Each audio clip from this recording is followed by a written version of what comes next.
masa tu kat sekolah kan. Okey, Assalamualaikum warahmatullahi wabarakatuh dan selamat sejahtera. Okey, harap semua sihat. Okey, dan untuk hari ini kita akan belajar semula bab 1, iaitu topiknya adalah berkenaan dengan warisan negara bangsa. Okey, tapi sebelum tu guys, korang dengar tak suara saya? Dengar je. Okey, dengar.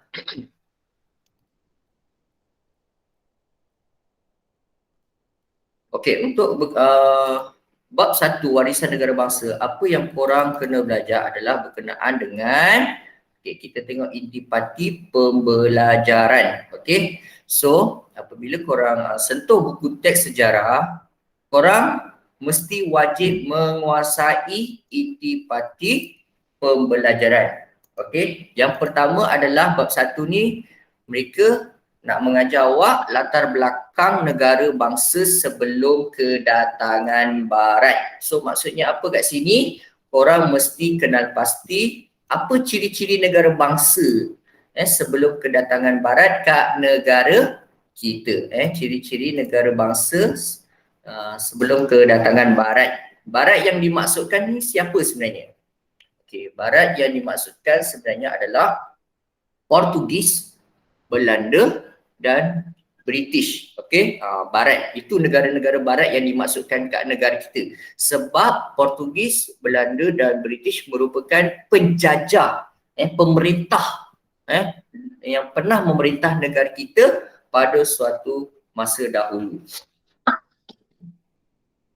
Okey, kemudian intipati pembelajaran yang kedua yang korang kena kuasai adalah ciri-ciri negara bangsa sebelum kedatangan barat. Okey, ciri-ciri Ini tadi latar belakang kan. Lepas tu yang kedua adalah ciri-ciri negara bangsa. Okey.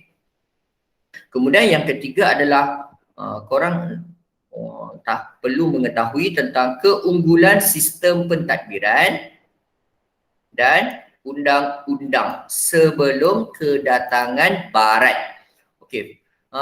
Saya bila baca buku teks awak ni, bab 1 ni, sebenarnya kita mendapati kita belajar banyak tentang sejarah Kesultanan Melayu Melaka, sejarah kerajaan Kesultanan Melayu Melaka. Kita nak kenal pasti faktor-faktor sistem pentadbiran di Melaka dan undang-undang pada zaman kerajaan Melayu Melaka itu membantu kerajaan Kesultanan Melayu Melaka itu sangat unggul. Okey, sebab masa ketika mana zaman Kesultanan Melayu Melaka memerintah negara kita, barat belum sampai lagi kuasa-kuasa barat belum datang ke negara kita menjajah, belum datang ke negara kita untuk menjajah dan memerintah. So masa itu kerajaan yang paling awal di negara kita antaranya adalah zaman Kesultanan Melayu Melaka. Okey, dan intipati pembelajaran yang keempat adalah peranan pemerintah, peranan pemerintah dan rakyat dalam pemerintahan sebelum kedatangan barat. Okey, kalau awak perasan bab 1 ni, sekejap ada orang masuk Kalau awak perasan dalam bab 1 ini banyak menceritakan sistem pemerintahan di negara kita sebelum kedatangan barat. Ingat ayat dia? Sebelum kedatangan barat. Kita banyak fokus sejarah negara kita sebelum kedatangan barat. Maksudnya sebelum kedatangan penjajah yang kita kenali sebagai Portugis atau Portugal lah. Cristiano Ronaldo tu orang Portugal lah, orang Portugis. Okey, dan kedatangan Belanda dan kedatangan British. Okey, banyak fokus kepada zaman Kesultanan Melayu Melaka sebenarnya. Okey, so seterusnya. Okey, so kita masuk. Okey, kalau kita belajar sedikit sinopsis kat sini, kerajaan alam Melayu ini sebelum kedatangan barat cerita kita kerajaan alam Melayu sebelum kedatangan barat. Okey, kerajaan yang paling awal, kerajaan Melayu yang awal, kalau ada soalan tanya lah kan, kerajaan Melayu yang awal kat rantau Asia Tenggara ini apa dia? Okey, awak kena catat lah kalau awak nak catat lah iaitu Funan, kerajaan Funan. Mana nak highlight ni? Kerajaan Funan dan kerajaan Campah. Okey? Boleh?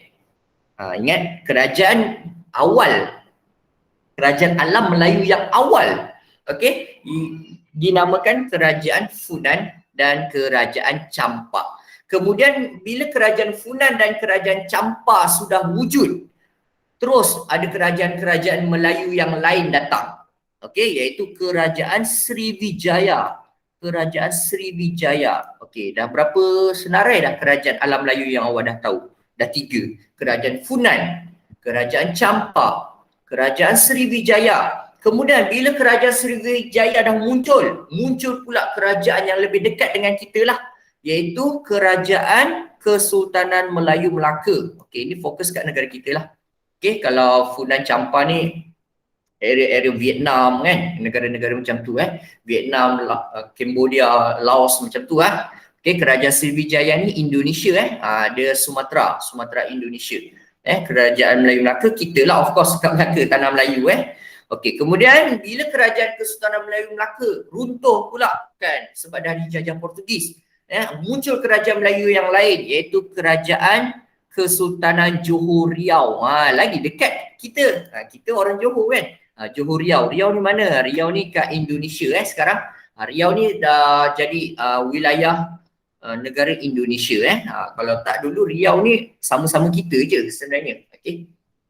Kalau awak tahulah sejarah orang Riau ni, kalau awak bolehlah kaji orang Riau Indonesia ni dia cakap dia macam kita je slang-slang cakap Melayu dia ni tak macam orang slang logat Jawa sangat. Dia slang orang cakap macam Johor lah, orang Johor. Okey.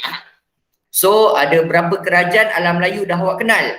Okay, kerajaan alam Melayu yang awak dah kenal yang mula kerajaan Funan, Campah, diikuti kerajaan Sriwijaya. Okey, lepas tu sambung pula Kesultanan Melayu Melaka dan akhir sekali Kesultanan Johor Riau. Okey, kat sini kat nota saya pun saya dah buat macam ni lah. Okey, kerajaan-kerajaan Melayu yang terkenal Funan, Campah, Sriwijaya, Kesultanan Melayu Melaka, Kesultanan Johor Riau. Okey, dan selain itu terdapat kerajaan Melayu yang lain juga, kerajaan Melayu yang lain seperti kerajaan Kedah Tua, Gangga Nagara, Angkor dan Majapahit. Okey. So, dan kita nak kenal pula ni cerita inilah. Okey, tengok peta ni kalau nak tengoklah kerajaan Funan ni. Mana dah tahu keluar soalan-soalan lorikan kan, ataupun ada gambar peta, namakan kerajaan X. Contoh awak kena tengok ni, kenal pasti juga. Kita kadang-kadang kita tak jangka bentuk soalan macam mana kan. So kena kenal lah, korang kena alert juga buku test ni, tengok peta-peta ni. Okay, kalau nampak lorikan kat sini, so ingatlah ini kerajaan Vietnam ni. Okay, Vietnam apa semua ni. Okay, area Laos. Kerajaan Funan. Okay, ingat yang ni. Kalau lorikan tepi-tepi sini, lorikan tepi sini kerajaan Campah, ingat. Okay, kalau kerajaan macam ni, lorikan ni daripada Thailand. Ini Thailand area Thailand ni makan sikit kawasan tanah Melayu, pantai barat, pantai timur tanah Melayu, tapi tengah-tengah dia tak ambil. Okey, kemudian pantai barat ini pantai timur Sumatera Ini kepulauan Sumatera ni. Okey. So ini adalah kerajaan Sriwijaya. Ini Sumatera Indonesia, tapi dia ambil sebelah wilayah pantai timur. Okey, sedikit sampai Pulau Jawa ni ada kan, lorikan kuning kan, nampak tak? Okey, kemudian ini Sriwijaya. Okey, kemudian kita nak tengok peta kerajaan lain, Kesultanan Melayu Melaka. Saya pun pernah kena soal juga, ada pergi kursus cikgu-cikgu pun kena pergi kursus juga. Diminta lorikan kawasan mana Empire Sultan Melayu Melaka. Saya dapat jawab. Nasib baiklah. Kalau tak malu cikgu sejarah, tak dapat nak jawab benda ni. So saya jawab betul lah. Saya lorikan memang tempat yang betul. Kesultanan Melayu Melaka meliputi seluruh semenanjung tanah Melayu dan sebahagian pantai timur Sumatera. Boleh? Itu kawasan Kesultanan Melayu Melaka. Menyeluruh Kesultanan Melayu Melaka. Ini wilayah milik Sultan Melayu Melaka. Okay, manakala Kesultanan Johor Riau, dia dah kecil lah sebab dia tak dapat ambil sebahagian. Dia tak dapat menguasai Melaka ni, atas-atas ni, sebab itu dah milik Belanda apa semua kan. Okey, dan kawasan inilah Lorik kecil je Tanah Melayu, ni Johor, dan sedikit kawasan Pulau Sumatera ni. Bawah-bawah ni ada pulau-pulau kecil tau. Tak nampak nak tunjuk jelas. Okey. Kawasan-kawasan mana? Kalau saya tanda ni ada pulau-pulau kecil ni kat sini. Okey. Itu semua kawasan Riau Lingga ada Singapura dulu dikenali sebagai Temasek. Itu di bawah Kesultanan Johor Riau. Okey. Next.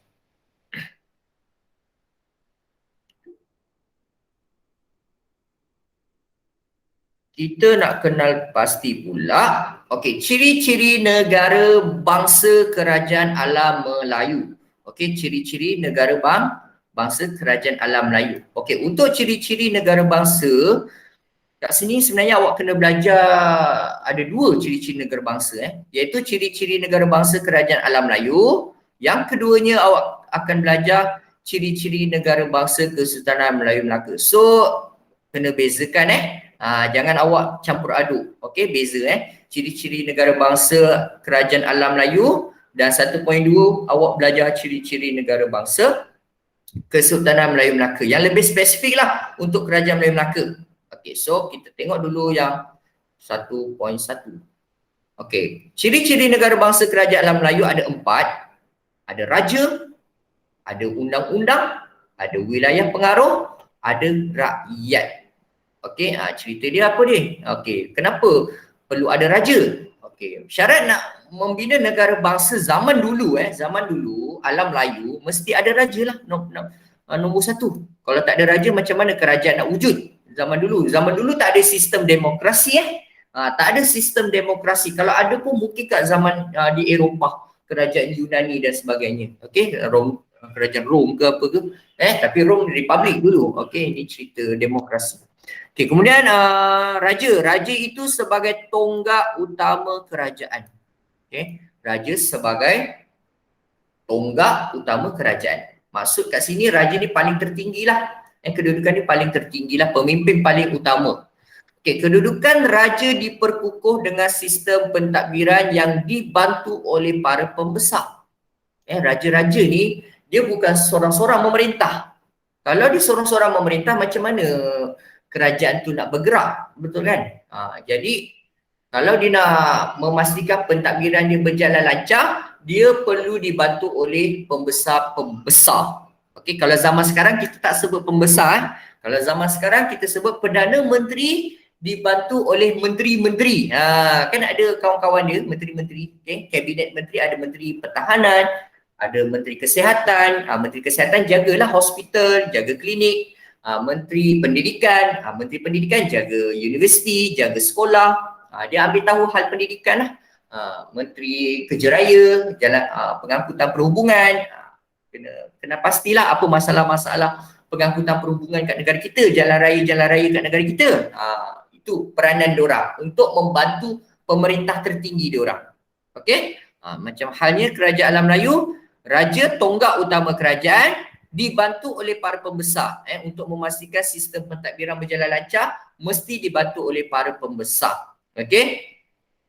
Kemudian cerita raja lagi, raja memperoleh ketaatan daripada rakyat, mendapat ketaatan daripada rakyat. Barulah kerajaan itu berfungsi dengan baik. Kalau rakyat itu tidak setia pada raja, macam mana kerajaan itu nak berfungsi dengan baik, kan? Maka selain daripada tonggak utama kerajaan, dibantu dengan pembesar bagi melicinkan pentadbiran, dan raja perlu mendapat ketaatan setia daripada rakyat ni untuk memastikan kelicinan pentadbiran dia. Okey. Kemudian untuk raja zaman alam Melayu, zaman kerajaan alam Melayu sebelum kedatangan barat, kita cerita sebelum kedatangan barat, raja ni memang ditaati dengan rakyat, tak ada siapa rakyat yang beranilah lawan raja, dan dianggap suci. Raja zaman-zaman dulu ni sebelum kedatangan barat dianggap suci. Okay, kat sini mungkin dia tak cerita secara terperinci, tapi yang saya dapat tahu, raja kalau zaman-zaman dulu lah, dia tak boleh kaki dia jejakkan tanah. Sebab tu kalau dia nak pergi ke mana-mana, dia akan ditandu. Faham tak? Istilah ditandu ni. Macam diangkat lah rakyat-rakyat angkat dia. Tak ada gambar pula. Kalau ada gambar saya dah tunjuk kan. Saya lupa pula nak cari gambar. Kalau tak saya dah tunjuk awak. Okey, kalau awak tengok cerita-cerita Melayu lama kan, kan sultan-sultan kalau pergi mana-mana kan rakyat yang angkut dia kan. Ada 6 orang angkat dia. Dia duduk kat atas. Sebab apa? Sebab itu melambangkan kesucian dia. Dia tak boleh menjejakkan kaki dia di tanah. Okey, itulah maksudnya mencemar duli. Kalau raja pergi mana-mana, kita selalu dengar istilah raja mencemar duli. Mencemar duli tu dia pergi ke mana-mana dia maksud turun padang lah kalau kita bahasa kita lah. Kalau kita rakyat biasa kita panggil turun padang. Menjejak kawasan, melawati sesuatu kawasan, itu maksud dia. Dan kat sini kerajaan alam Melayu raja dianggap suci. Contohnya Raja Campar. Ni kerajaan Melayu lama ni. Ni masa ni belum Islam lagi Zaman ni zaman Hindu-Buddha agama Hindu-Buddha. Okey. Dan Raja Campar dianggap suci kerana dikaitkan dengan Dewa Siwa. Ini agama Hindu Dewa Siwa kalau dia ada dewa-dewa, Dewa Brahma, Vishnu, semua Siwa Tapi ni Raja Campar dikaitkan dengan Dewa Siwa. Okey, kemudian yang kedua, ciri negara bangsa kerajaan Melayu yang kedua adalah undang-undang. Mesti ada undang-undang. Okey, undang-undang dilaksanakan untuk memastikan kesejahteraan. Memastikan kesejahteraan dan undang-undang itu terpakai, diguna pakailah, kita guna bahasa. Diguna pakai di seluruh wilayah kawasan dia, wilayah pengaruh dia dan menjadi panduan dalam pentadbiran kerajaan. Jadi panduan pentadbiran. Contohnya kerajaan Majapahit. Okey, kalau untuk undang-undang, kerajaan Majapahit dipakai undang-undang Kutara Manawa. Okey, kalau awak buat soalan objektif kan, kalau awak belilah buku-buku soalan objektif ke apa ke form 4 punya sejarah, selalu soalan ni keluarlah, confirm keluarlah. Okey, kerajaan Majapahit menggunakan undang-undang apa? So awak macam-macam lah jawapan awak kan. Kitab suci lah apalah kan. So ingat, untuk kerajaan Majapahit, undang-undang yang mereka gunakan adalah undang-undang Kutara Manawa. Ini bahasa Sanskrit saya pun tak tahu apa maksud dia. Boleh cek Okey, boleh cek Google ke apa kan nak cari maksud dia. Okey, Kutara Manawa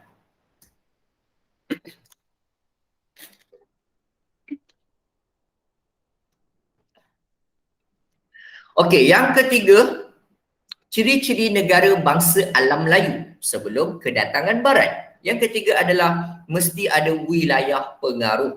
Kalau tak ada wilayah pengaruh ni, maksudnya kawasan maksud wilayah pengaruh ni kawasan.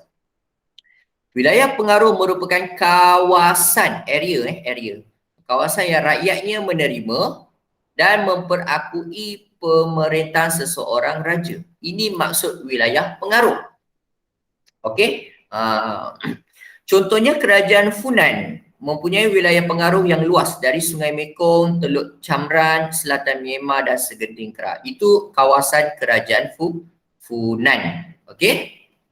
Dan yang keempat, ciri-ciri negara bangsa alam Melayu adalah rakyat. Mesti ada rakyat. Rakyat tu siapa? Rakyat tu penduduk.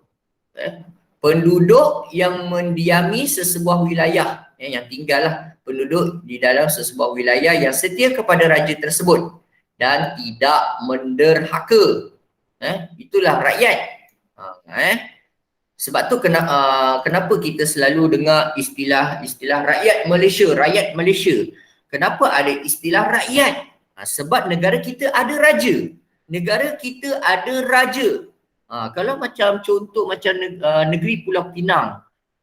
Negeri Pulau Pinang macam negeri Sabah, negeri Sarawak, negeri Melaka, kan? 4 negeri negeri yang saya sebut tadi tak ada raja. So, boleh tak kalau kita sebut rakyat Melaka, rakyat Pulau Pinang? Boleh tak? Cuba jawab soalan saya. Kita sebut, boleh? Tak boleh. Tak boleh sebab negeri diorang tak ada raja. Diorang kalau nak guna istilah yang sesuai, lebih sesuai warga negara. Warga negara Melaka, warga negara Pulau Pinang, warga negara Sabah, warga negara Sarawak kan. Tapi kalau negeri yang beraja, biasanya rakyat mesti ada raja. Raja mesti memiliki rakyat. Itu yang saya belajar kat universiti tau. Saya belajar kat universiti. Konsep rakyat raja tu sangat kuat ikatan dia. Kalau negara yang tak ada raja tu dia guna istilah citizen, warga negara Tapi untuk kita orang Johor ni mana-mana boleh, warga negara Johor, rakyat Johor boleh sebab kita ada raja, Sultan Johor. Okey, kemudian untuk rakyat, maksud dia kat sini saya dah sebut, rakyat tu maksudnya penduduk dalam sebuah wilayah yang setia pada raja dan tidak derhaka. Okay, contoh, dia bagi contoh, kerajaan Sriwijaya. Okay, apa bukti rakyat Sriwijaya ni setia? Bukti dia orang setia, rakyat dia orang setia kerana mereka ada upacara persetiaan. Mereka ada upacara persetiaan dan meminum air sumpah. Soalan ni pun favourite, selalu keluar soalan objektif. Kenapa rakyat Sriwijaya perlu melakukan upacara persetiaan ataupun minum air sumpah? Apa jawapan yang paling sesuai? Jawapan paling sesuai awak nak jawab, mesti awak jawab perkataan ni. Kesetiaan. Macam lagu Sarah, Allah yarham Siti Sarah kan? Lagu dia tu ada tajuk lagu dia tu kesetiaan, tak silap saya So, ingatlah perkataan kesetiaan. Okey? Itu tujuan sebenar kenapa upacara persediaan ataupun minum air sumpah itu dilakukan terhadap rakyat kerajaan Sriwijaya. Okey, yang ini diceritakan dalam buku teks, tapi yang saya tahu sebenarnya bukan semua rakyat sebenarnya. Dia yang orang-orang yang golongan-golongan yang nak jadi pemerintah ni, maksudnya nak menjawat jawatan ni, menjawat jawatan pembesar-pembesar, dia perlu minum air sumpah ini. Minum air sumpah ni. Ni telaga batu dia.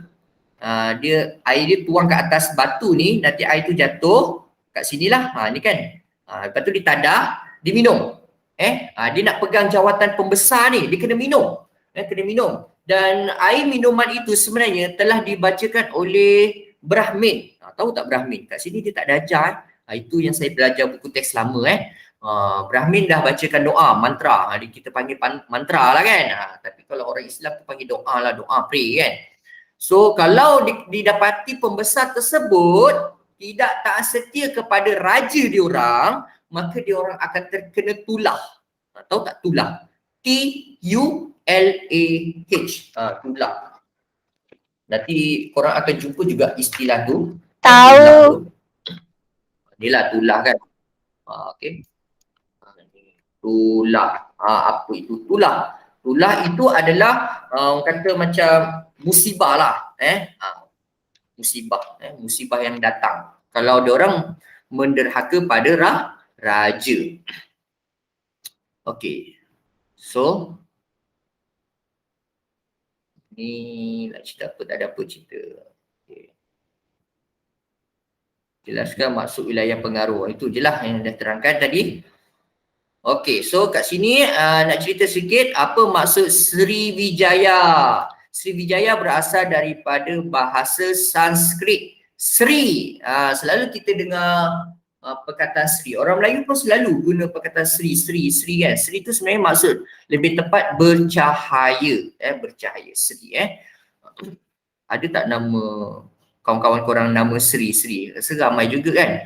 Kalau Wijaya, apa maksud Wijaya? Iaitu kemenangan. Kalau orang Melayu pun kadang nak Wijaya ni sebut berjaya kan. Berjaya tu menang lah. Victory kan. Okay. So ini empire dia Ini dah cerita dah tadi. Upacara persetiaan rakyat. Air dituang. Saya pun dah cerita tadi. Menunjukkan kesetiaan. Okay. So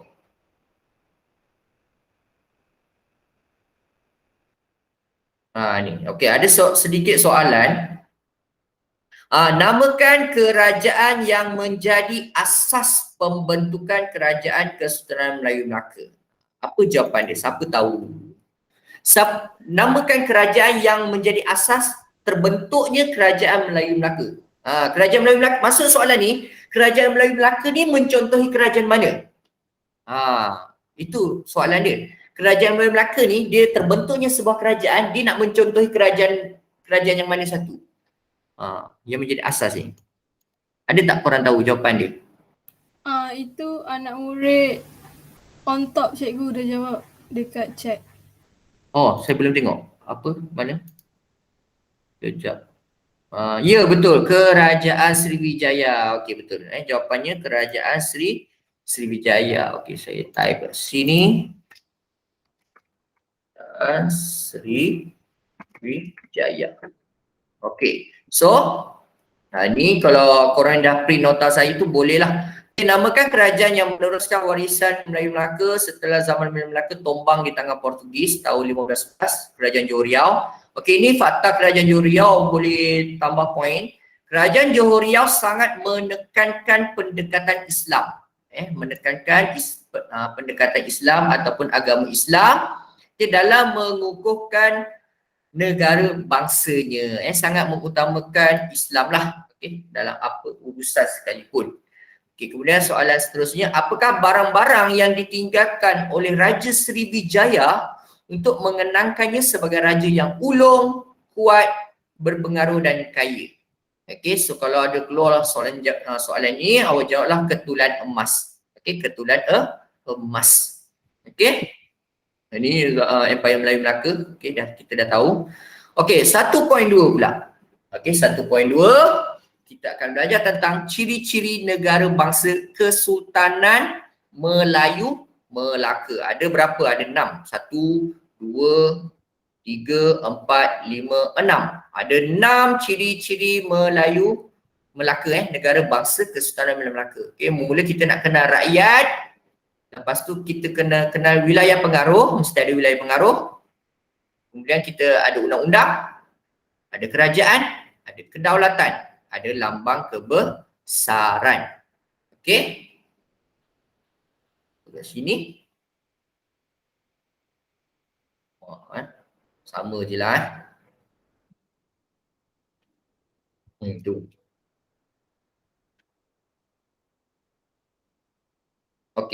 So kita cerita yang kat sini lah, nampak kala-kala sikit. So ciri-ciri negara bangsa Kesultanan Melayu Melaka, pertama kerajaan, mesti ada kerajaan. Tapi beza sikit, dia tak ada raja dia tak ada sebut poin raja kat sini. Tapi raja sebenarnya dah ada dalam kerajaan ni. Nanti kita tengok uraian dia. Kerajaan muncul disebabkan adanya raja. Itu keunikan kerajaan dulu. Kerajaan Melayu dahulu sebelum kedatangan Barat, kalau nak muncul sebuah kerajaan mesti ada raja. Sebab dia dah sebut kat sini. Sesebuah kerajaan dulu muncul disebabkan adanya raja. Barulah ianya boleh disebut kerajaan. Kerajaan zaman yang saya sebut ni, istilah dia tak sesuai dengan istilah government. Government tu lebih sesuai pentadbiran. Bagi saya, kerajaan ni mungkin zaman dulu ni kita istilahkannya, kalau bahasa Inggeris tu kingdom lah. Kingdom kan? Kingdom. Ataupun emperor. Itu zaman dulu. Di istilah bila bahasa Inggeris dengan Melayu dalam belajar sejarah ni, dia tak boleh direct sangat awak translate. Dia kena faham sejarah betul-betul. Kemudian kerajaan Melayu Melaka, negara bangsa Melayu Melaka, raja merupakan pemerintah tertinggi. Raja merupakan pemerintah tertinggi. Kita semua tahu. Dan dibantu oleh pembesar. Dan pemerintah beraja zaman Melayu Melaka mesti dibantu oleh sistem pembesar, diperkukuh dengan sistem pembesar 4 lipatan. Saya rasa ramai korang dah tahu dah apa itu sistem pembesar 4 lipatan. Nanti kita akan jumpa kot. Tapi saya cerita ringkas lah. Sistem pembesar 4 lipatan ni 4 pembesar utama. Ada 4 pembesar utama yang kita sebut ada bendahara, penghulu bendahari, temenggung dan laksamana. Tak? Okey. Itulah yang dimaksudkan dengan sistem pembesar 4 lipatan. Okey, yang menjadi tonggak pentadbiran Melaka. Okey, kalau tak ada empat pembesar ni, pembesar utama ni, seseorang raja itu tak boleh nak kata menjalankan pentadbiran dia dengan baiklah.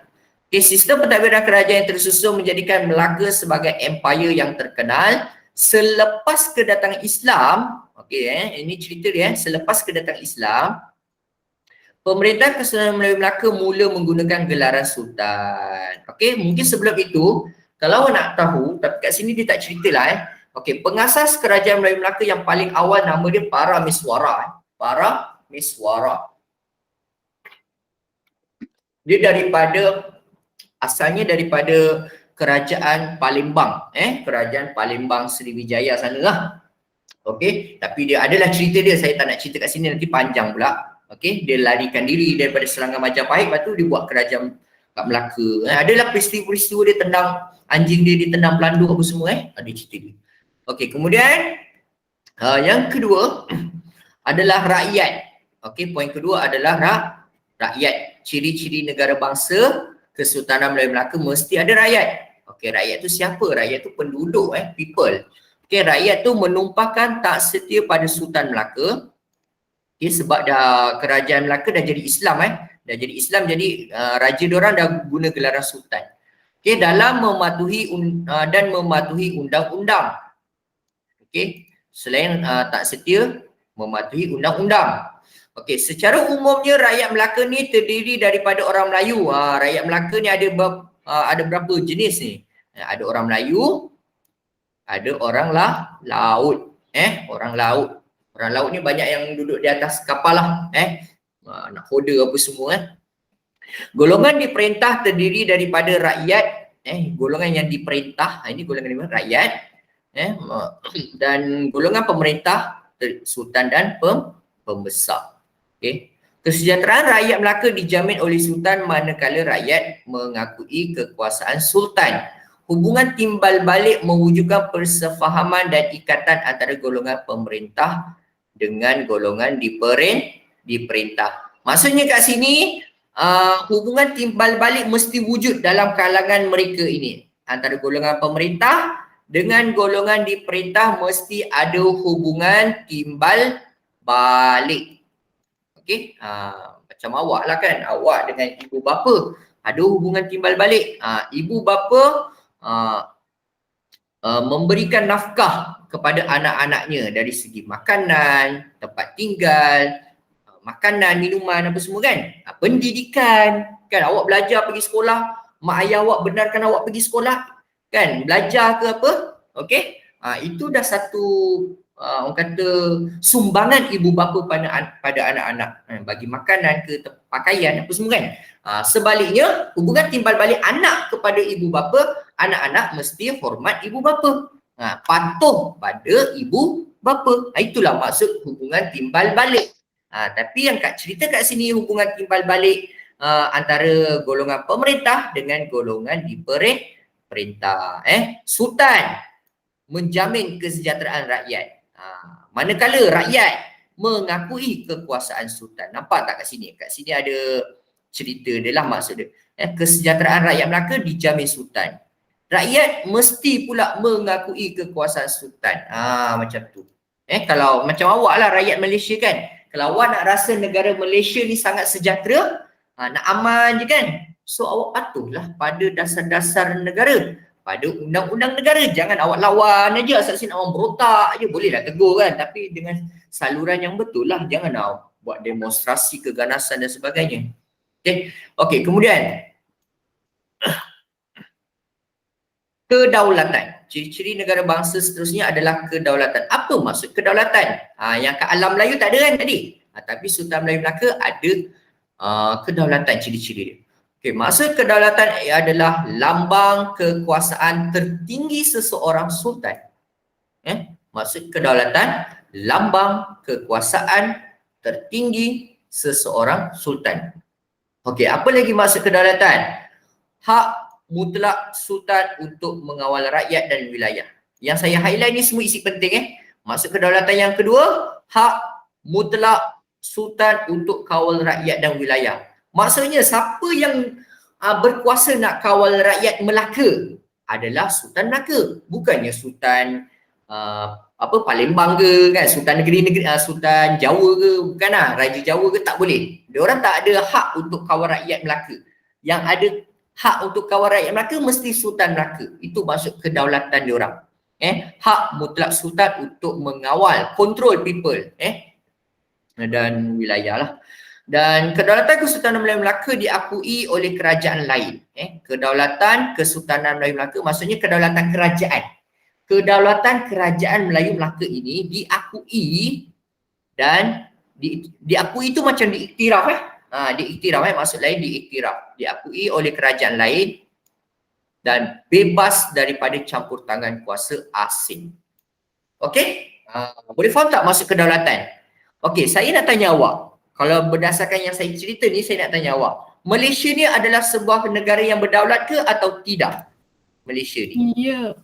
Ya. Kenapa? Kenapa Malaysia dikatakan negara ataupun kerajaan yang berdaulat? Sebab adanya saya rakyat yang mematuhi syarat undang-undang. Okey? Wah, Nirin. Okey, boleh juga. Tapi yang lebih tepat apa? Kenapa dikatakan kita ni adalah sebuah kerajaan ataupun negara yang berdaulat? Tahu tak? Jawapannya ialah kerana kita bebas daripada campur tangan kuasa asing. Nampak tak yang saya highlight tadi? Diakui oleh kerajaan lain, kerajaan Malaysia semua akui. Semua mana-mana negara dunia mengakui negara kita wujud. Sebab kita ada dalam PBB.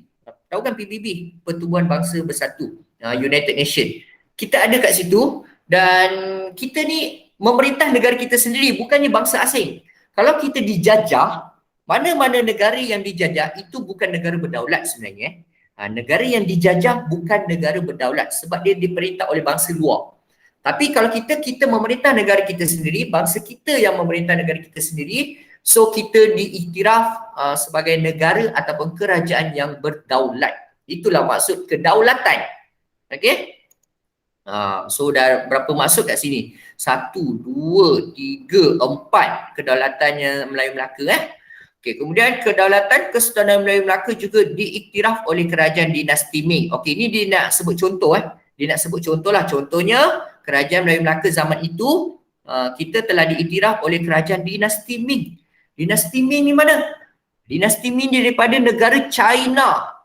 Kerajaan dinasti China sana. Kerajaan kuasa besar zaman dulu. Okey, itulah buktinya kerajaan Melayu Melaka ni dianggap berdaulat. Okey.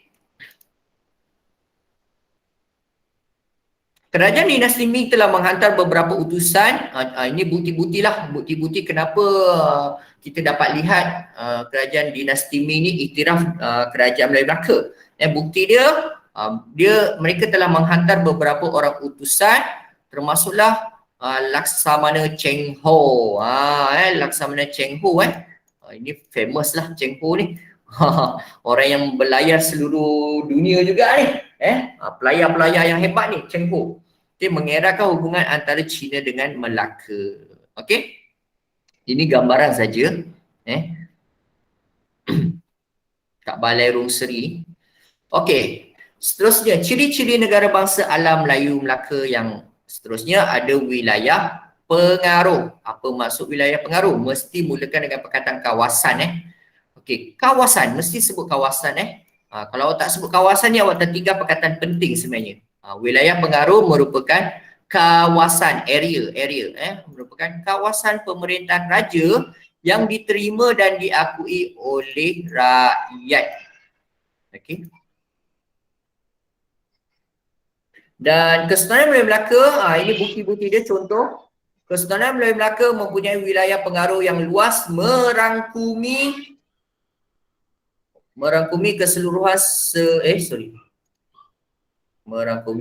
keseluruhan tanah Melayu dan pantai timur Sumatera.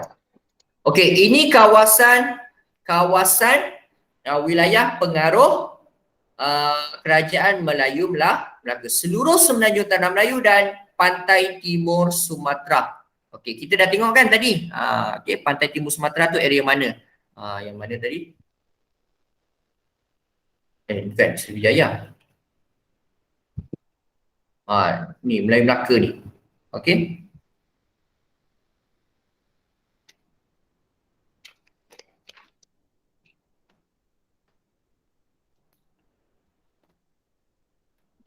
Aduh.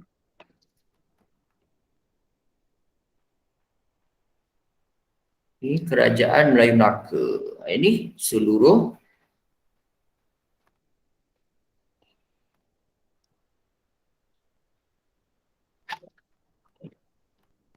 laptop saya ni pun ini yang dimasukkan dengan seluruh semenanjung Tanah Melayu. Kalau ini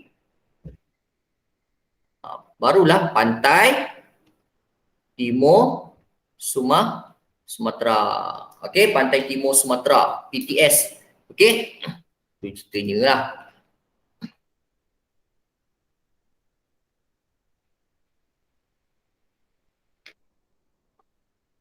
Itu merupakan wilayah pengaruh Kesultanan Melayu Melaka, seluruh semenanjung Tanah Melayu dan pantai timur Sumatera. Wilayah pengaruh ini diperolehi. Macam mana kerajaan Melayu Melaka nak dapatkan wilayah-wilayah yang luas itu? Bagaimana? Takkan pergi menjajah saja kan, serang. Tiba-tiba, ini kerajaan lain ni kita serang je lah. Serang, ini jadi rakyat kita macam tu. So, kita tengok kat sini, wilayah pengaruh kerajaan Melayu Melaka diperolehi melalui penaklukan. Okey, melalui penaklukan. Mana ni highlight saya ni? Okey, penaklukan, naungan dan perkahwinan. So ada 3 cara lah. Ada 3 cara bagaimana kerajaan Melayu Melaka mendapatkan pengaruh wilayah pengaruh melalui penaklukan, melalui naungan dan melalui perkahwinan. Okey, ada 3 cara dia. Penaklukan ni peperangan sebenarnya. Penaklukan ni maksudnya peperangan, naungan dan perkahwinan. Okey, kat sini nota saya pun dah saya dah cerita juga ni. Okey, ini maksud dia. Penaklukan, taklukan lah. Okey, maksudnya wilayah yang diperolehi melalui peperangan. Boleh faham? Okey, contoh wilayah yang Melaka dapat melalui peperangan. Okey, ada Pahang, ada Kelantan. Ingatlah yang beberapa negeri yang senang ni. Pahang, Kelantan, itulah kerajaan Melayu Melaka mendapatkannya melalui tahlukan, peperangan. Pahang, Kelantan dan wilayah lain ada Kampar, ada Kuala Linggi, Indragiri, Rokan. Okey, dan cara kedua kerajaan Melayu Melaka mendapatkan wilayah pengaruh melalui kaedah naungan, mendapatkan naungan. Naungan ni bukan perang wilayah yang menerima ketuanan. Maksudnya dia terima sukarela. Dia sukarela nak terima Sultan Melaka tu jadi pemerintah diorang tau. Bermaksud wilayah yang menerima ketuanan Kesultanan Melayu Melaka. Sanggup duduk di bawah pemerintah lain. Dia reda, dia tak menentang. Dia reda, kami nak duduk di bawah pemerintahan kamu. Macam tu lah. Faham Itu maksud wilayah naungan. Wilayah yang didapatkan melalui kaedah perkahwinan dan persahabatan. Itu cara naungan. Okey, tapi yang lebih spesifik, wilayah yang kerajaan Melayu Melaka dapat wilayah melalui perkahwinan, iaitu wilayah Siantan nama dia.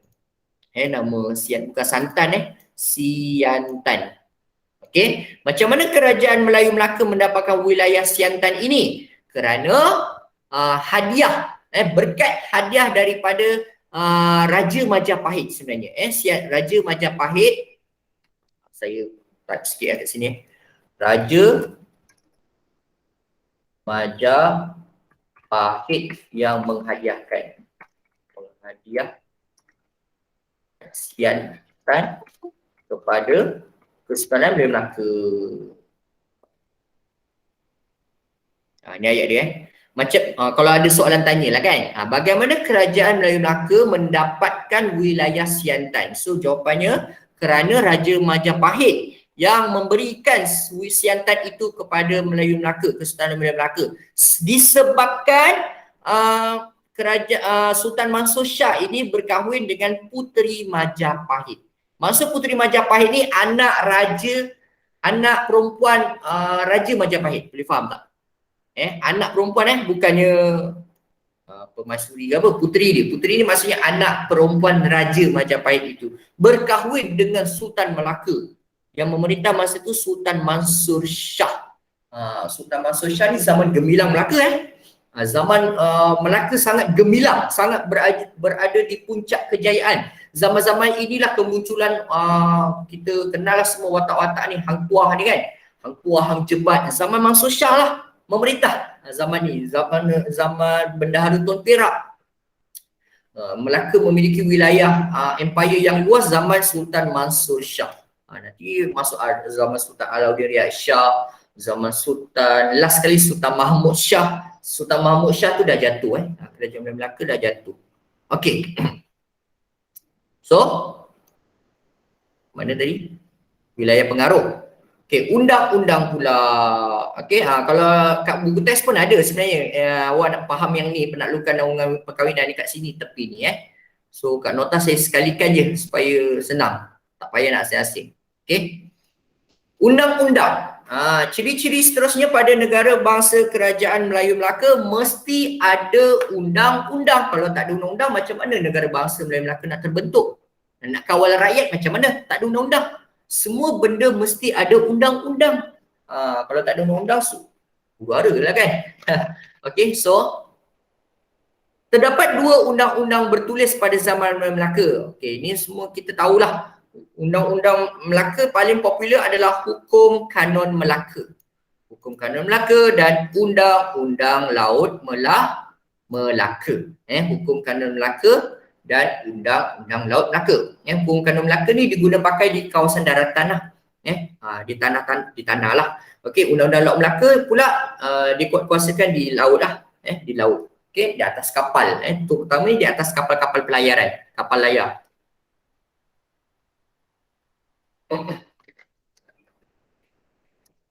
Okey, tujuan undang-undang ini digunakan untuk mengukuhkan kerajaan dan melindungi rakyat. Banyak sebenarnya kalau keluar soalan kebat kan. Apakah peranan undang-undang? Banyak undang-undang ni untuk mengamankan, untuk kemakmuran masyarakat, untuk kawal tingkah laku rakyat, untuk memastikan pentadbiran berjalan lancar, untuk memastikan rakyat setia pada pemimpin. Itu masuk undang-undang lah. Untuk memastikan rakyat tidak melakukan jenayah apa-apa. Itu kalau jawapan kebat untuk undang-undang. Banyak sebenarnya jawapan dia. Okey, kemudian undang-undang ini juga menjadikan Sultan Melayu Melaka sebagai sebuah kerajaan yang unggul. Okey, itu undang-undang. Dan terakhir, ciri-ciri negara bangsa ciri-ciri negara bangsa Kesultanan Melayu Melaka yang terakhir adalah lambang kebesaran. Mesti ada lambang kebesaran. Apa itu lambang kebesaran? Lambang kebesaran adalah identiti. Ataupun kita sebut simbol.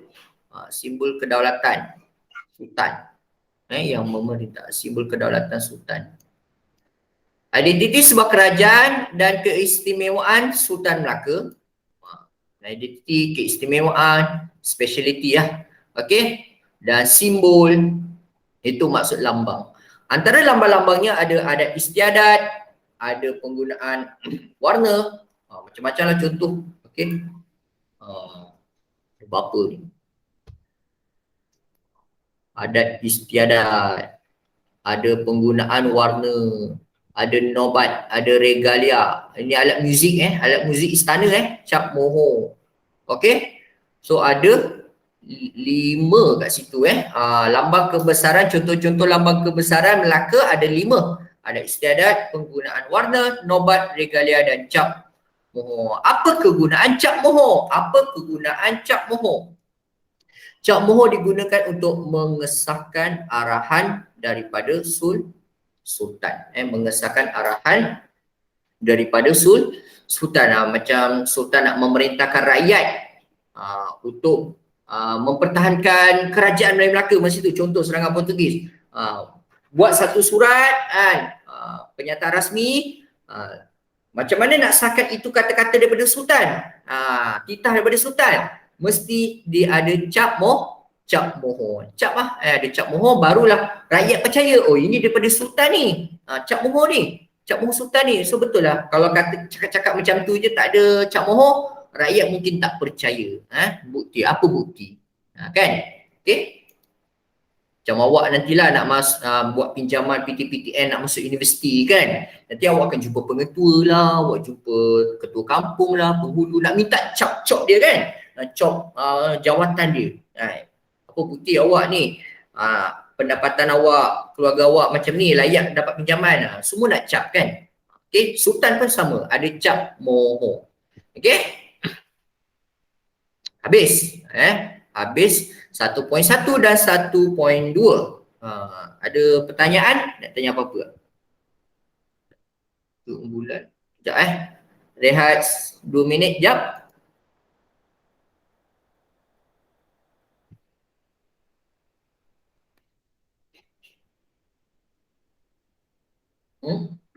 Melaka tak ada sultan atau raja saya baru baca ni, Nuri.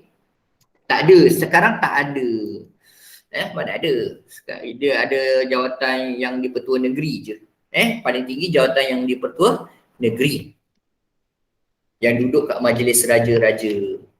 Kalau sultan dah tak ada. Kan dah kalangan Portugis. Okay, so tapi warisan Sultan Melayu Melaka ni diturun ke Johor sebenarnya. Okay, turun ke Johor. Tu nak belajar Kesultanan Johor Riau pula kan. Tu nantilah.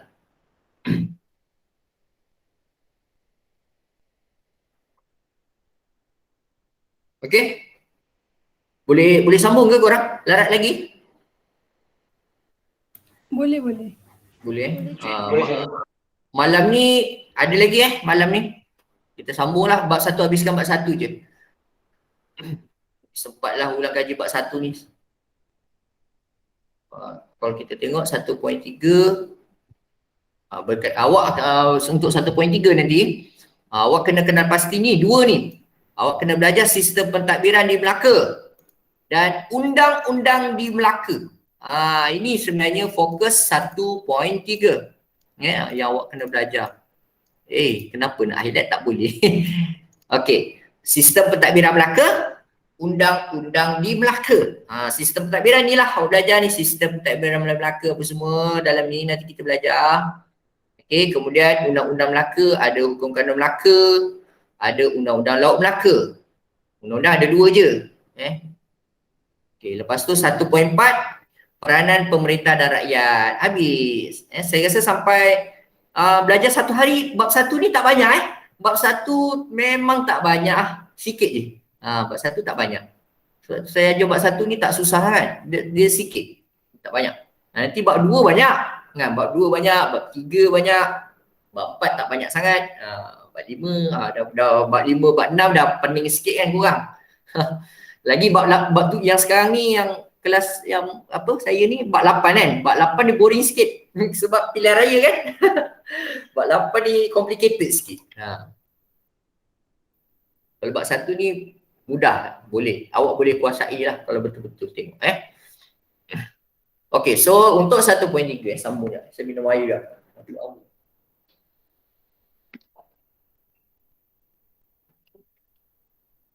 Okey, keunggulan kenapa disebut keunggulan Keunggulan ni maksudnya sempurna, perfect. Perfect. Istimewa, special. Okey. Apa bukti pentadbiran dan undang-undang ni sangat sempurna dan special untuk kerajaan Melayu Melaka. Okey.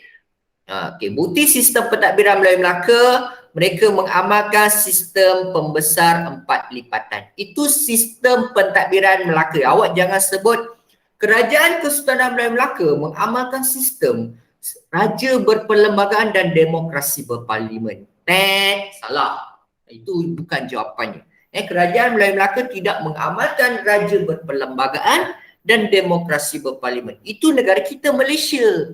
Negara Malaysia mengamalkan sistem raja berperlembagaan dan demokrasi berparlimen. Tapi kalau kerajaan Melayu Melaka, dia mengamalkan sistem pemerintahan beraja, memang beraja berkuasa mutlak, dan sistem pembesar 4 lipatan. Okey, ini pentadbiran yang dipakailah.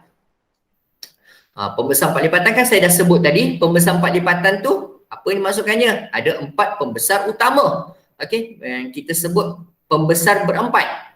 Kalau buku teks awal disebut pembesar berempat. Kalau sebut pembesar berempat ni awak dah faham lah. Pembesar berempat adalah di bawah pembesar 4 lipatan. Iaitu ada 4 pembesar yang utama. Iaitu bendahara. Bendahara bawah sultan. Bendahara ni kalau zaman sekarang lebih sesuai kita gelarkan dia sebagai Perdana Menteri. Bendahara. Jawatan bendahara ni sama macam Perdana Menteri lah. Dia mengurus tadbir kerajaan. Dia banyak tahulah seluk-beluk pentadbiran. Dia banyak tahu. Bendahara ni. Orang penting sultan. Kalau sultan tak ada kat negeri, bendahara ni memangku jawatan sultan. Okey, itu peranan bendahara sebenarnya. Okey. Dan dibantu oleh yang 3 lagi pembesar. Selain bendahara yang paling utama, paling atas, pembesar paling besar, iaitu ada penghulu bendahari, dia menjaga kewangan, jaga perbendaharaan kerajaan, urus-urus tadbir kewangan kerajaan Melayu Melaka lah. Dan ada temenggung menjaga mengawal keselamatan Melayu Melaka, keselamatan di kawasan daratan Melaka, dan laksamana menjaga kawasan keselamatan di laut, di perairan, ancaman luar, ancaman luar. Kalau senang kata ni, saya kalau nak bagi awak faham lah, temenggung ni umpamanya ketua polis negara, boleh faham tak? Temenggung ni dia umpama macam ketua polis negara ataupun keselamatan dalam negeri, menteri keselamatan dalam negeri. Kalau laksamana ni menteri pertahanan, faham tak? Laksamana ni menteri pertahanan yang pegang tentera, laksamana, dia pegang ketenteraan lah, Angkatan Tentera Malaysia. Laksamana ni tentera, temenggung ni polis. Boleh faham tak beza dia? Polis dia nak menjaga keamanan dalam negeri, dalam negara. Boleh faham tak? Ada rusuhan kaum ke, dia lah yang jaga. Ada rusuhan dalam negara, ada komunis serang ke, yang serang daripada dalam negara kita sendiri, huru-hara, itu tanggungjawab temenggung. Tapi kalau ancaman daripada negara-negara luar, negara asing, negara asing, contohnya kerajaan Jawa nak serang, Majapahit nak serang, Siam nak serang Melaka masa tu. So tanggungjawab itu dipikul oleh laksamana. Laksamana menjaga keamanan negara kita daripada ancaman luar. Macam kita lah, tentera Malaysia. Kalau nak lawan perompak, awak nak hantar polis ke awak nak hantar tentera kalau lawan perompak? Kelas. Askar. Polis. Polis lah, Nuri biar betul lawan perompak nak hantar. Lawan perompak, Nuri kata dia nak hantar jet fighter, hantar tank. Bunuh terus. Ganas. Itu macam Mexico kan. Mexico dia sambil dia panggil tentera juga. Sebab polis tak cukup lagi, tak cukup tenaga nak lawan. Sebab dia penjenayah dia dahsyat-dahsyat, senapang-senapang berat kan. Dia kartel dadah kan. Tapi Malaysia tak adalah sampai macam tu kan. Nak lawan perompak kita hantar polis je lah, tak payah nak hantar tentera. Kalau tentera ni macam ancaman daripada luar kan, serangan-serangan pengganas ke kan, IS ke apa ke, boleh lah kan. Okay. So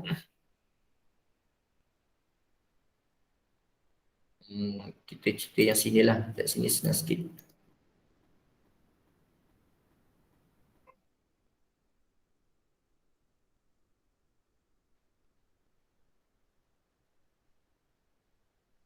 Okay, ni yang dah tahulah kalau manalah tahu modul ke apa ini letaklah sultan kan. Semua tahulah sultan.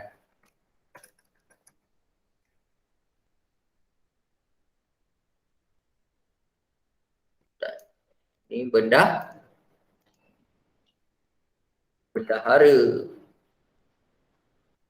Penghulu bendahari. Ni Nurin apa Nurin sebelah? Laksamana. Laksamana. Tak keluar. Ada ni. Laksamana. Sebelah Temenggung. Okay. So, sistem pentadbiran Kesultanan Melayu Melaka mengamalkan sistem pembesar 4 lipatan. Sistem pembesar 4 lipatan terdiri pada ni korang semua dah tahu. Okey. Dan pembesar-pembesar ini diberi beberapa kawasan. Dikurniakan oleh Sultan. Sultan bagi kawasan pada diorang untuk memerintah. Bukan untuk memerintah, macam kawasan pegangan, kawasan milikkan diorang. Kawasan pegangan, kita panggil kawasan pegangan. Mereka semua diberi kuasa oleh Sultan untuk memerintah kawasan di wilayah, sungai dan pulau. Setiap kawasan pentadbiran ini dipanggil sebagai kawasan pegangan. Okey, kawasan pegangan yang maksudnya Sultan mengurniakan kawasan tersebut kepada pembesar-pembesar berempat ini, bendahara, pengulu bendari, Temenggung, Laksamana lah. Okey, dan pembesar berempat juga, okey, yang korang tahu ni, pembesar berempat ni semua ni kan, okey, dibantu oleh pembesar-pembesar lain juga. Ada Syah Bandar, ada bentara, ada orang kaya, hulu balang dan penghulu. Ini pembesar-pembesar yang kecil-kecil lah. Kalau pembesar yang besar-besar, yang jawatan tinggi, yang ni semua bendara, penghulu bendari, Temenggung dan Laksamana. Okey, so ini topik penting. Okey, pentadbiran Melayu Melaka selain daripada mengamalkan sistem pembesar 4 lipatan. Jadi macam abang kakak awak yang ambil form 5 yang hari tu ujian pertama, keluar soalan ni dia tak tanya soalan yang umum macam ni. Jelaskan ciri-ciri pentadbiran Melayu Melaka. Dia tak cerita soalan yang umum macam tu. Dia soalan tu keluar nyatakan ciri-ciri pentadbiran Kesultanan Melayu Melaka dari segi pentadbiran peringkat pusat. Dia soalan dia tanya yang ini je. Soalan tanya pentadbiran peringkat pusat keluar. So murid tak tahu yang mana satu, dia pakai hafal-hafal, dia tak tahu yang mana pentadbiran peringkat pusat yang inilah. Kan cerita dia yang ini saja, yang dalam kotak ni je. Jawapannya sepatutnya tak boleh ambil yang lain-lain. So tak menjawab soalan. Okey, so nak cerita pada awal, pentadbiran Kesultanan Melayu Melaka terbahagi kepada dua. Ada dua peringkat tau. Ada dua peringkat, iaitu pertama peringkat pentadbiran pusat dan pentadbiran peringkat jajahan. Pusat dengan peringkat jajahan ada pecah dua. Okey, untuk pentadbiran peringkat pusat, okey, cerita pentadbiran peringkat pusat dululah. Okey, peringkat pusat Kerajaan Melayu Melaka dilaksanakan, diuruskan oleh pembesar berempat. Dilaksanakan oleh pembesar berempat. Semua kenal lah pembesar berempat, saya tak nak ulang lagi. Bacalah ni Kemudian terdapat hubungan dua hala antara Sultan dengan pembesar berempat bagi memastikan pentadbiran Melaka berjalan dengan sempurna. Mesti ada hubungan dua hala ataupun persefahaman antara Sultan dengan pembesar berempat untuk menguruskan pentadbiran peringkat pusat. Okey. Kemudian selain itu mengelakkan tindakan sewenang-wenangnya oleh pemerintah. Perlu ada hubungan dua hala. Kalau Sultan saja yang menguasai, kata tak perlu nak dengar nasihat pembesar, bahaya juga benda tu kan. Itu tujuannya pentadbiran peringkat pusat dikenalkan lah. Okey, lepas tu, saya tak nak ajar yang bendara bawah ni. Terus kita nak kenal pentadbiran peringkat jajahan. Pergi bawah. Okey, ni pentadbiran peringkat jajahan. Tadi kita dah tahu sikit pentadbiran peringkat pusat kan. Okey, dilaksanakan oleh siapa? Kan, pembesar berempat, iaitu ini, bagilah contoh. Lepas tu jelaskan sikit, mesti ada hubungan dua hala ataupun persefahaman antara Sultan dengan pembesar empat bagi memastikan pentadbiran Melaka berjalan dengan lancar, dengan sempurna, dengan baik. Ikutlah bahasa awak yang awak mudah, yang mudah faham. Okey. Kemudian pentadbiran Melaka peringkat jajahan, macam mana cerita dia? Okey, untuk pentadbiran Melaka peringkat jajahan, bukan peringkat pusat, peringkat jajahan, pembesar menguruskan pentadbiran di daerah kampung, di daerah dan kampung, di kawasan daerah dan kampung. Dia lebih kecil, peringkat jajahan ni lebih kecil. Tak boleh nak highlight kecil-kecil. Okey, tak apa. Okey, dan pembesar tersebut telah dilantik oleh sultan dan pembesar berempat. Pembesar. Okey, mungkin pembesar-pembesar ni pembesar-pembesar kecil lah yang kita sebut tadi, bentara, orang kaya, hulu apa? Penghulu tadi kan. Ni, pembesar-pembesar kecil ni. Syahbandar, bentara, orang kaya, hulu balang, penghulu. Mungkin ini yang dimasukkan lah untuk pembesar-pembesar peringkat jajan. Tapi kat buku teks pun dia tak sebut dia cuma sebut pembesar menguruskan pentadbiran di daerah dan kampung. Okey, kalau tengok balik kat sini, pentadbiran peringkat pusat kat sini, pusat ni kat sini pun sebut. Okey, pentadbiran peringkat jajan, pembesar ditugaskan. Dia tak sebut pembesar tu apa, pembesar yang mana, yang mana satu. Yang saya faham, yang itulah yang saya sebut tadi. Ada penghulu, ada orang kaya, ada bentara. Itu yang dimaksudkan dengan pembesar yang jaga peringkat jahat. Okey, boleh faham? Okey, so peranan pembesar peringkat jajan ni apa dia? Nak jaga keamanan, mengekalkan keamanan dan mengutip cukai. Dia tolong kutip cukai lah. Sebab rakyat ni ramai. Rakyat ni ramai, takkanlah sultan seorang-seorang pergi kutip cukai, ataupun takkanlah bendahara pergi setiap rakyat tu kutip cukai. Banyak kerja dia. Dia bukan kerja dia. So itu peranan mengutip cukai adalah peranan peringkat pembesar peringkat jajahan.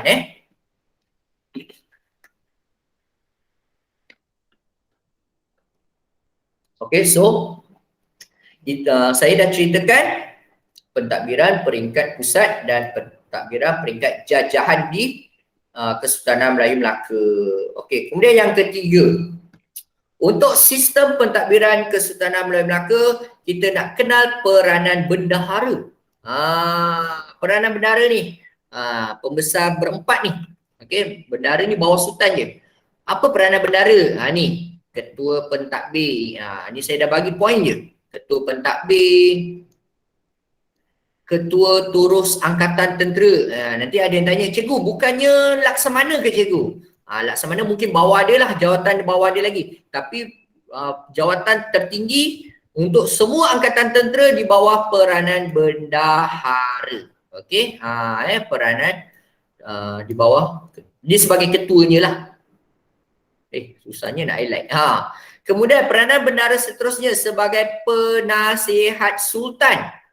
Kalau sultan nak dapatkan nasihat macam mana, apa cadangan kan, nak minta cadangan. Biasanya bendahara ni biasanya orang-orang yang bijak pandai. Bendahara ni mesti seseorang yang bijak pandai, yang tahu menguruskan kerajaan lah.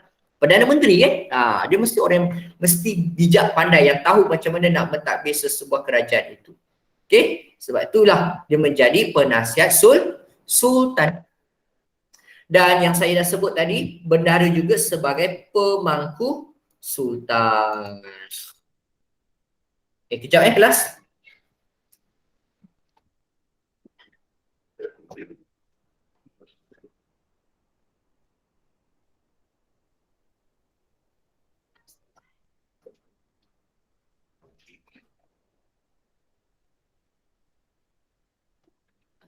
Sambung jap sorry.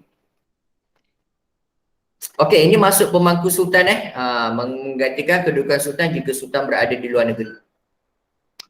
Okey, peranan bendahara. Okey, seterusnya peranan-peranan dalam aspek kewangan, yang jaga kewangan. Ada penghulu bendahari kan?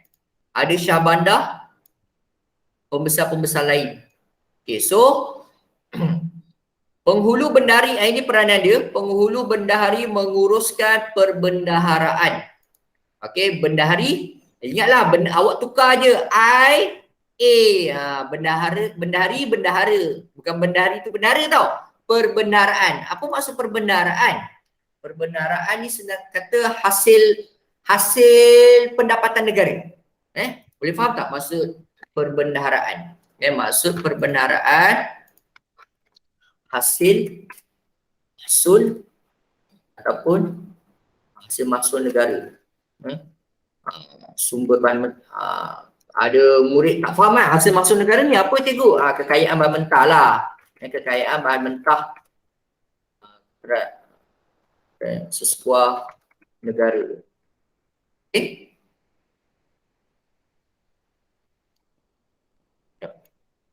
Sikit. Okey, perbendaraan ni dia senang kata hasil mahsul negara, hasil kekayaan bahan mentah sesebuah negara, hasil pendapatan sebuah negara, itulah maksud perbendaharaan. Kalau zaman sekarang kan, siapa yang menguruskan perbendaraan negara? Awak sebut je lah LHDN, Lembaga Hasil Dalam Negeri. Itulah perbendaharaan negara. Cukai-cukai apa semua, pendapatan kekayaan negara semua letak kat situ. Itulah perbendaharaan negara kita, LHDN. Orang-orang yang kerja ni memang tahulah LHDN. Dia orang kalau boleh, kalau tak suka nak dengar LHDN tu, kan, cukai-cukai ni kan. Nak kena declare sana sini kekayaan kita. Okey. Dah, itu kerja penghulu bendahari. Okey, kemudian Syah Bandar. Apa peranan Syah Bandar? Peranan Syah Bandar kutip cukai di pelabuhan. Tahu kan pelabuhan? Pelabuhan Tanjung Pelepas, Pasir Gudang, Pelabuhan Kelang. Banyak pelabuhan kat negara kita ni. Tanjung Piai, Tanjung Piai pula. Okay? Macam mana-manalah pelabuhan. Biasa saya dulu selalu pergi pelabuhan Pasir Gudang. Sebab ada kawan mak saya kat sana. Okay, so itu peranan Syah Bandar. Sebab Syah Bandar ni, kalau nak tahu, Syah Bandar ni sebagai ketua pelabuhan. Syah Bandar, siapa itu Syah Bandar? Syah Bandar ni ketua pelabuhan. Syah Bandar ni sebagai ketua pelabuhan. Bila kata Syah Bandar ni sebagai ketua pelabuhan, so peranan dia mengutip cukai di pelabuhan. Boleh faham? Awak jangan jawab penghulu bendahari pula kutip cukai kat pelabuhan. Okay. So pembesar lain kutip cukai di kawasan pegangan. Okay. Okay, dan aspek kewangan lain, bagaimana kerajaan Melayu Melaka mendapatkan kewangan, sumber kewangan? Dia dapat sumber daripada mana? Perolehi daripada mana? Sumber pendapatan Melayu Melaka ni. Okey, ada dua yang disebut kat sini. Daripada perdagangan, sumber pendapatan Melayu Melaka dapat daripada hasil perdagangan dan cukai dan ufti. Cukai dan ufti daripada wilayah taklukan. Cukai dan ufti daripada wilayah taklukan dan serta naungan. Okey, itulah hasil perolehan daripada kerajaan Kesultanan Melayu Melaka. Daripada perdagangan dan daripada cukai serta ufti daripada wilayah taklukan dan naungan dia. Okey, dibayarlah. Dan apakah orang kata sumber kekayaan Melaka tu yang didapat tu, diorang guna untuk apa sebenarnya? Kan? Hasil kekayaan yang Melaka dapat tu mereka gunakan untuk apa? Okey, kebanyakan mereka guna untuk membeli senjata diorang dan untuk membina istana. Inilah hasil kutipan perbendaraan yang digunakan untuk kerajaan Melaka untuk beli senjata lah. Okey. Dan seterusnya aspek keselamatan pula. Aspek keselamatan, ada dua orang yang pegang tanggungjawab ini. Keselamatan Melayu Melaka ada dua orang yang pegang tanggungjawab, iaitu Temenggung. Saya pun dah sebut juga tadi, Temenggung tu macam polis, Laksamana tu tentera. Okey, so terdapat dua jenis keselamatan yang dititik beratkan oleh Kesultanan Melayu Melaka. Ini bukan Kesatuan Melayu Muda, saya saja je. Nanti korang confuse pula. Kesultanan Melayu Melaka ataupun KMM ni biasanya Kesatuan Melayu Muda kan. Jaga keselamatan di darat dan laut. Siapa yang jaga darat? Jaga darat Temenggung lah. Menjaga keselamatan di dalam kota Melaka, manakala Laksamana berfungsi sebagai Panglima Angkatan Laut dan menjaga keselamatan di kawasan perairan. Okey? Jelas tak sini untuk keselamatan? Jelas ya. Okey, simple kan? Tak susah sangat. Okey, hari ni soalan, kalau ada keluar soalan, apakah yang dimaksudkan dengan kawasan pegangan? Inilah maksud dia. Kawasan yang dikurniakan oleh Sultan Melaka kepada pembesar berempat. Okey, korang dah tahu dah pembesar berempat kan? Okey, ni info baca Kakak saya sakit pula ni. Kejap Awak baca dulu.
Sudah puas aku menangis. Kau hadirkan waktu. Okey. Oh, sambung lah. Bukan pasal pegangan. Okey, sambungan sorry. Saya kena kunyah apa-apa kat dalam tekak supaya licin sikit tekak saya ni. Okey, ini fakta dia, Bendahara Tun Perak. Bendahara Tun Perak ni memang bendahara paling famous, popular, generous macam lah. Bendahara Tun Perak paling amazing lah. Okey, sebab fakta dia merupakan bendahara yang paling lama berkhidmat dalam Kerajaan Kesultanan Melayu Melaka. Dia pernah berkhidmat dengan 4 orang sultan. Zaman Sultan Muzaffar Shah, Mansur Shah, Alauddin Riayat Shah, Sultan terakhir Melaka Mahmud Shah. Ini peranan orang kata sumbangan lah Bendahara Tun Perak. Yang paling saya ingat zaman saya skor rendah tu. Skor rendah tingkatan 1 lah. Saya belajar sejarah, buku teks tingkatan 1 yang lama lah, silibus lama. Antara sumbangan terbesar Bendahara Tun Perak ni, dia dapat memastikan keamanan Kerajaan Melayu Melaka daripada serangan Siam. Apa yang dia buat? Dia tahu Kerajaan Melayu Melaka masa itu tak boleh lawan Kerajaan Siam. Siam ni dulu sekarang dikenali sebagai Thailand. Dulu dipanggil Kerajaan Siam. Kerajaan Siam memang nak menyerang Melaka. Adalah kenapa punca-punca dia. Okey, tak bagi hantar ufti ke apa macam ni. Kita tak nak bagi apa ufti kat dia ke apa kan. Jadi Kerajaan Siam marah. Kerajaan Siam bertindak untuk menyerang Melaka daripada laut lah. Kan, bawa kapal apa semua kan. Dan apa yang kebijaksanaan Bendahara Tun Perak ni saya cerita sedikit je lah cerita. Bendahara Tun Perak buat apa? Bendahara Tun Perak mengarahkan seluruh penduduk Melaka keluar masa tu waktu malam. Dia tahu Siam tu nak serang waktu malam. Okey, dia mengarahkan semua penduduk Melaka, bukan lelaki saja. Kami tak mahu lelaki saja, kami nak semua penduduk. Tak kisah kamu lelaki tua, wanita muda, kanak-kanak keluar. Buat apa? Bawa obor. Zaman dulu kan tak ada lampu, tak ada elektrik kan. Bawa obor, tahu tak obor? Obor obor yang api-api tu kan, yang cerita-cerita dulu, cerita hantu tu mesti bawa lah obor. Masuk-masuk gua kan, cave kan, mesti bawa obor tu. Okay, so bawa obor, keliling, mereka berada di setiap pesisir pantai Melaka masa tu. Jadi bila kapal-kapal tentera Siam ni nak datang serang Melaka, diorang macam nampak apa tu kan, tentera Siam ni tengok kawasan Melaka ni kenapa banyak penduduk ni, dia tak jangka penduduk begitu ramai ni, tentera Melaka begitu ramai, dia tak sangka. Diorang dah, psikologi diorang dah terganggu tau. Kalau kita pergi Siam ni, kita menempah maut ni rakyat Melaka ramai, semua nak berperang ke apa ni.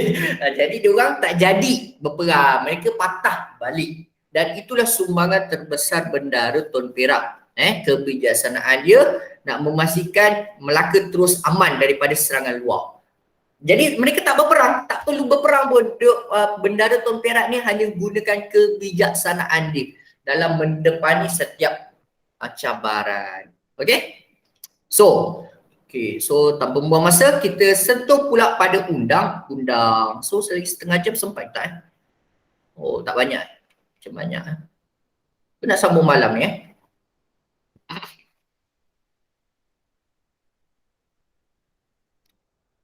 Setengah jam lagi sambung, tak apa.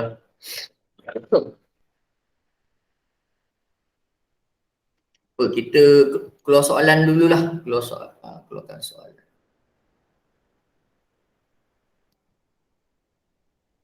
Mungkin bahagian undang-undang nanti kita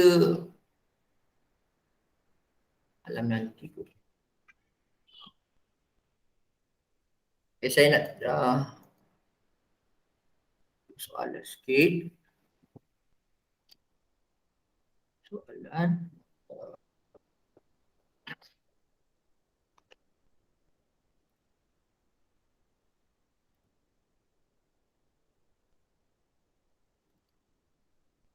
Sekejap